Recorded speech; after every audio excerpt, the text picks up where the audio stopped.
মদ শব্দের আবেদন করতে হচ্ছে বর্ধিত করা, লম্বা করা, যেটা মানে টেনে পড়া।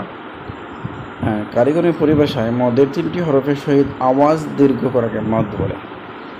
আপনি যে আওয়াজটা করবেন মদের 3টে হরফের সহিত, মদের 3টে হরফ যখন মানে আসবে, তো মদের 3টি হরফ থেকে যে কোনো একটি হরফ যখন আসবে কোনো সামনে, তখন সেখানে আপনি একটু লম্বা করে টান দেবেন, সেটাকে মদ বলে।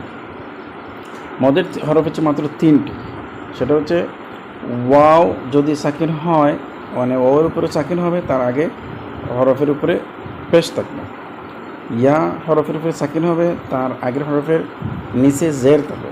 মানে ইয়া সাকিন, তার আগে হরফের নিচে যদি জের থাকে তাহলে সেটা মদের।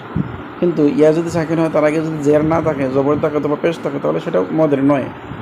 এরকমভাবে আলিফ খালি, তার আগের হরফের উপরে জবর। তাহলে আমরা জানলাম মদের হরফ হচ্ছে 3টি, ওয়াও সাকিন, তার আগে পেশ,